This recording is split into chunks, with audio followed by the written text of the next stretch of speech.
Question. À quelle température est-ce que l'eau gèle? 0 degrés Celsius ou 32 Fahrenheit. Mais si je pose la même question en Europe, qu'est-ce qu'ils vont répondre? 0 degrés Celsius ou 32 Fahrenheit. Et si je pose la question en Asie ou en Afrique? Même chose, l'eau gèle à la même température partout dans le monde parce que c'est un fait scientifique, parce que la science est universelle. Ok, on sait que l'eau gèle à 0 degrés Celsius, mais est-ce que ça va être encore vrai dans 50 ans?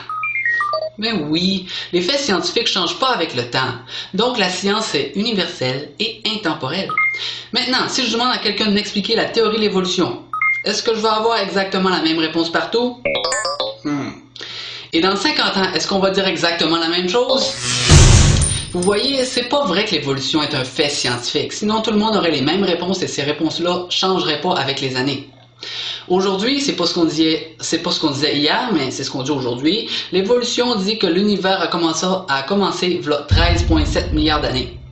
Mais de son côté, la Bible dit que Dieu a créé l'univers en 6 jours. Mais si on additionne les généalogies dans la Bible, aujourd'hui on serait en l'an 6000 après Adam et Ève. 6000 ans contre des milliards d'années, ça fait une méchante grosse différence, ok? Il y a un des deux qui se trompe. Mais avant de continuer, est-ce que la Bible dit vraiment ça? Est-ce que les 6 jours pourraient pas être 6 périodes ou... Est-ce que c'est vraiment sérieux 6 jours, là? Est-ce qu'on interprète mal la Bible? Mais regardons le contexte dans la Bible. Il est écrit, au commencement, Dieu créa les cieux et la terre. Ainsi il y eut un soir et il y eut un matin, ce fut le premier jour. Ainsi il y eut un soir et un matin, ce fut le deuxième jour, etc. pour toute la semaine. Dans le contexte, on dirait qu'on parle bel et bien de journée normale. Mais on sait que la Bible est écrite en hébreu. Peut-être que le sens est différent en hébreu, peut-être que c'est de la poésie. Ben, on a demandé au meilleur professeur d'hébreu, et selon les experts, on parle bel et bien de journée normale, de 24 heures. Mais est-ce que c'était l'intention de Dieu qu'on comprenne littéralement? Est-ce que c'est pas juste un enseignement spirituel? On peut en douter pour la création, mais ce qui est sûr, Dieu voulait qu'on comprenne les 10 commandements. On s'entend que les 10 commandements sont faits pour qu'on comprenne littéralement. Mais voici le 4e commandement. Souviens-toi du jour du repos pour le sanctifier. Tu travailleras 6 jours et tu feras ton ouvrage. Mais le 7e jour, c'est le jour du repos. Car en 6 jours, l'Éternel a fait les cieux, la terre et la mer et tout ce qui est contenu. Et il s'est reposé le 7e jour. Eh ben, tiens.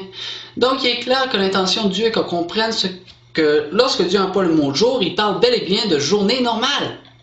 Et en plus, Jésus-Christ parle de la création comme d'un fait historique à plusieurs endroits dans les évangiles. L'idée de la création en 6 jours est constante dans toute la Bible. Donc si un chrétien vous dit que Dieu a peut-être utilisé l'évolution, montrez-lui ce qui est vraiment écrit. Parce que la Bible est très claire là-dessus et personne ne devrait être confus. Si on tient compte du contexte, de la langue, de l'intention et du fait que Jésus-Christ en a parlé, on peut être certain que la Bible dit que l'univers a été créé en 6 jours normaux de 24 heures. Mais est-ce qu'on a des preuves scientifiques que l'univers est jeune, ok? Des preuves qu'on peut observer. Première preuve, les étoiles. La Bible dit, quand je contemple les cieux, ouvrage de tes mains, la lune et les étoiles que tu as créées, qu'est-ce que l'homme pour que tu te souviennes de lui et le Fils de l'homme pour que tu prennes garde à lui? Selon l'évolution, il y a 13,7 milliards d'années, il y a eu un gros Big Bang qui est à l'origine de toutes les étoiles qu'on voit aujourd'hui. L'évolution croit que les étoiles apparaissent de manière naturelle, sauf que malgré toute la technologie qu'on a, depuis tout le temps qu'on observe l'univers, on n'a jamais vu la naissance d'une seule étoile encore. Mais admettons qu'elles sont apparues à la vitesse d'une étoile par année. On devrait en voir 13,7 milliards, exact, une à chaque année. Sauf qu'on en a bien plus que ça, on en a des milliards de plus que ça. Donc on est obligé d'admettre que c'est apparu plus qu'une par année. Mais même si le Big Bang avait eu lieu il y a 20 milliards d'années, ça voudrait dire que les étoiles sont apparues à la vitesse d'au moins 30 000 à la seconde. Comment ça se fait qu'on a autant d'étoiles dans le ciel tandis qu'on n'a jamais vu la naissance d'une seule encore? 13,7 milliards d'années, c'est bien trop court pour obtenir autant d'étoiles. Si l'évolution est vraie, on devrait avoir tout au plus quelques milliers d'étoiles. Mais si la Bible a raison, c'est tout à fait logique de penser que Dieu puisse les avoir créées instantanément. Et c'est pas juste la quantité d'étoiles qui est impressionnante, mais c'est aussi la façon qu'elles sont disposées dans l'espace. On peut voir des galaxies vraiment plates, comme un disque dans l'espace. Si l'univers a des milliards d'années, leur forme devrait s'estomper avec le temps. Il y a une loi fondamentale dans la science qui dit que tout temps perd son énergie utilisable. Tout se détériore, tout se désagrège. Si l'univers a des milliards d'années, on ne devrait plus voir des galaxies aussi plates comme un disque. Mais c'est ça qu'on voit maintenant.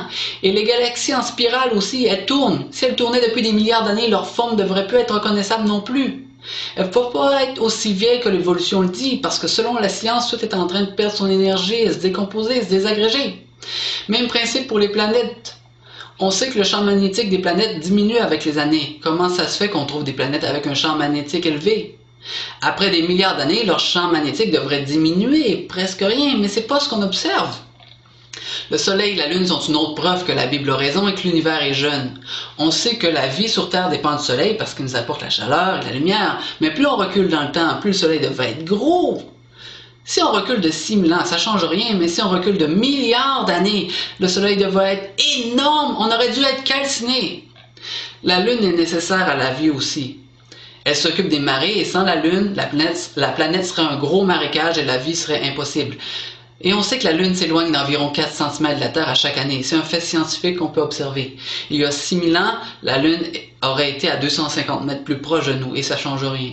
Mais si on recule de milliards d'années, la Lune nous aurait touchés seulement après 1,4 milliard d'années. L'évolution ne peut pas expliquer ça. Mais la Bible a une explication. C'est tout simplement Dieu qui l'a créé comme ça.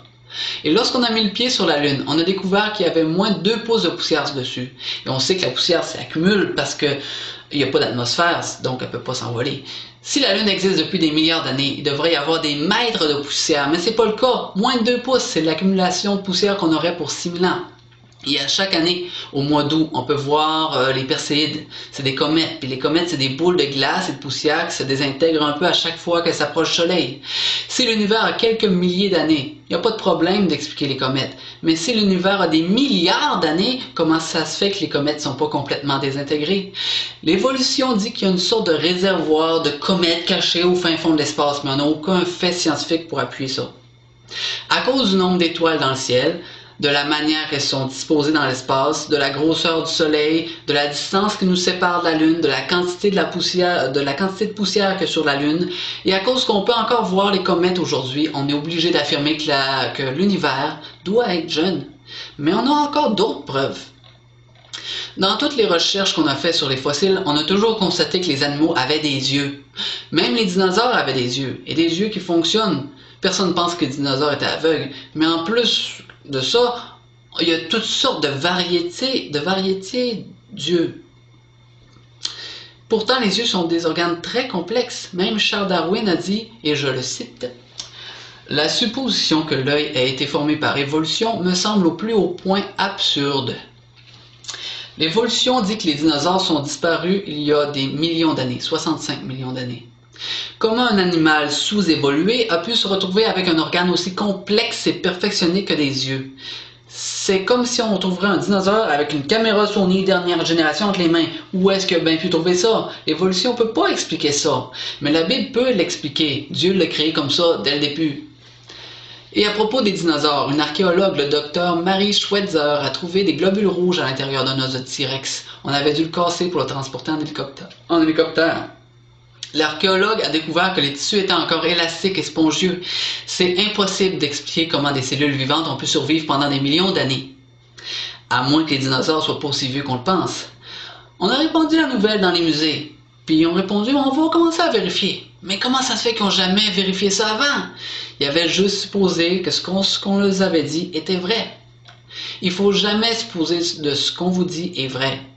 Il faut faire comme Thomas et vérifier par soi-même. La Bible, c'est pas un livre à prendre à la légère. Comment ça se fait que tout ce qui est écrit dans la Bible à propos de la science est vrai? Donc aujourd'hui, on a parlé de ce que vous devriez savoir. Dans le prochain vidéo, on va parler de ce qu'il faut que vous sachiez. Mais avant de finir, voici une anecdote. Il n'y a pas si longtemps dans l'histoire, un médecin fut intrigué parce qu'il lut dans la Bible, dans Genèse 2, verset 21. Il l'a lu. Dieu fit tomber un profond sommeil sur l'homme qui s'endormit. Il prit une de ses côtes et referma la chair à sa place. Dieu forma une femme de la côte qu'il avait prise de l'homme. Et le médecin s'est dit, Dieu a endormi Adam avant de lui enlever une côte. Ça serait peut-être une bonne idée d'endormir mes patients avant de les opérer. Avant ça, on pouvait amputer une jambe sans anesthésie. Et endormir les patients, c'est une idée qui vient de la Genèse. Pourquoi est-ce que personne n'y a pensé avant? C'était dans la Bible depuis le début. Donc, si un scientifique vous dit que la Bible, c'est des niaiseries, pensez à tous ceux-là qui se sont fait opérer sans anesthésie. Et vous allez comprendre que Dieu en savait peut-être un peu plus que nous autres. Et peut-être bien qu'il voulait qu'on le sache aussi.